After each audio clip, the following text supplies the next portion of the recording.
Bom dia, pessoal. Meu nome é João Gabriel Ribeiro Passos. Atualmente sou estudante do curso de Letras Português pelo FOP e, sob coordenação do professor Rodrigo Corrêa Martins Machado, eu desenvolvi durante meu percurso no PBQM o projeto Cinismo e XXY, a construção da intersexualidade na arte. No ano de 2007, a diretora argentina Lúcia Puenzo lançou o XXY, um filme emblemático por sua temática e sinopses disruptivas acerca das relações entre gênero e sexualidade na sociedade latino-americana. Em entrevista, a diretora confirma seu desejo de, na película, superar o silêncio e o tabu impostos à condição que é a grande válvula motora do filme, a intersexualidade. Ou seja, todas aquelas situações de variação corporal e sexual onde a corporalidade dos sujeitos não se enquadra numa norma binária de feminilidade ou masculinidade.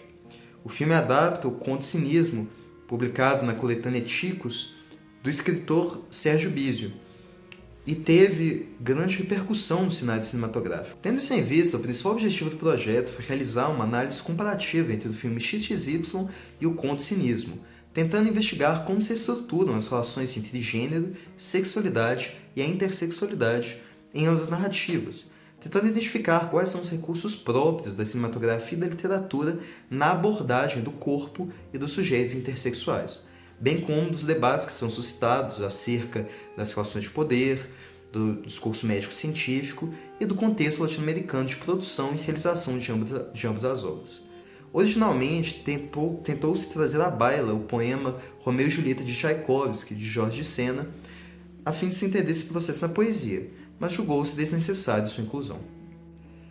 Metodologicamente, nos valemos essencialmente da coleta, seleção, organização e interpretação de diferentes dados e textos que possibilitassem o embasamento teórico do estudo em questão.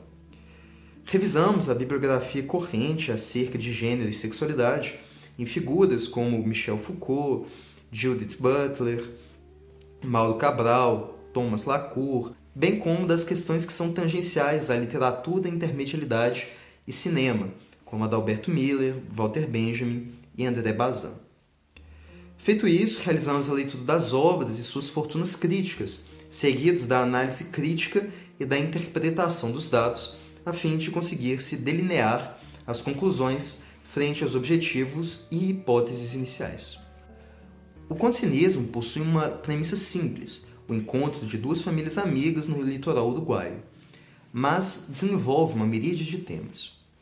Assim, nós acompanhamos a chegada de Mourabit Jazan, Érica e seu filho de 15 anos Álvaro à casa de veraneio em Punta del Este de Nestor Kraken e Sully, pais de Rócio. O texto caminha fundamentalmente na exploração da psicologia dos jovens e no desenvolvimento do amor e afeto entre eles num momento decisivo da vida, marcado pela exploração sexual, pelo descobrimento do corpo e pela formação da identidade. Com um narrador altamente cáustico e mordaz, a narrativa nos mostra que Rócio é uma criança intersexual e que foi forçada, por isso, a viver a vida inteira renegando e ocultando o próprio corpo, algo que lhe gerou inúmeras inseguranças, medos e sofrimentos psíquicos, que inclusive a fazem proferir, literalmente, que tem medo de sofrer mais que agora, pois não é uma jovem normal. A narrativa explora precisamente como essa polaridade entre normal e anormal, aceitável e hediondo, belo e freak, desestabilizam em tal grau a mente que a única resposta é o fechamento, a reclusão, o medo e dando nome ao conto, o cinismo. XXY toma liberdades poéticas que lhe enriquecem. Por exemplo, Kraken não é sociólogo, mas um biólogo que se dedica a resgatar tartarugas marinhas, assim como o músico Mourabit torna-se o cirurgião plástico Ramiro, assim como Rócio se torna Alex e o próprio título neste processo muda. O nome de Alex parece especialmente interessante, pois traz consigo a referência de duas figuras importantes para o movimento intersexual. A primeira, Alex Jürgen, que é um símbolo do confronto e do desafio à normatividade binária de gênero. A segunda é Herculane Barban, ou Alexine, a famosa intersexual francesa do século XIX, cujos diários foram publicados pelo filósofo Michel Foucault em O Diário de uma Hermafrodita e que revelam as dores e as angústias dela não pertencer e não se enquadrar a um modelo que a sociedade forçosamente tentava lhe impor.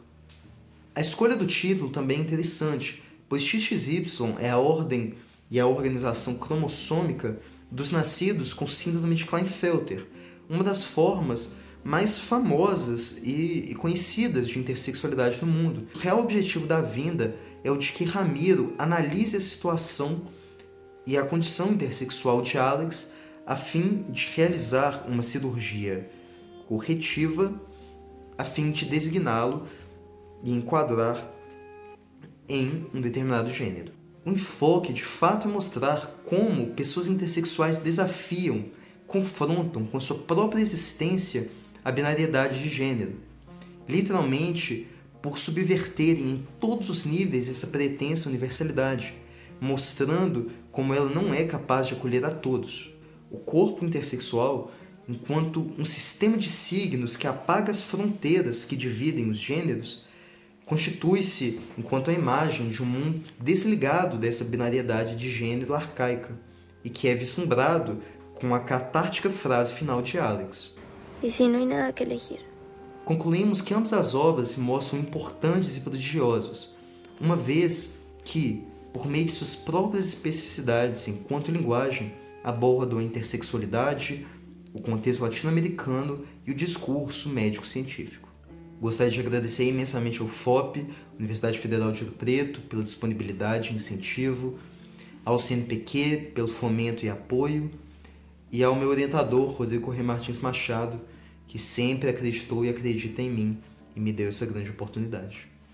Muito obrigado.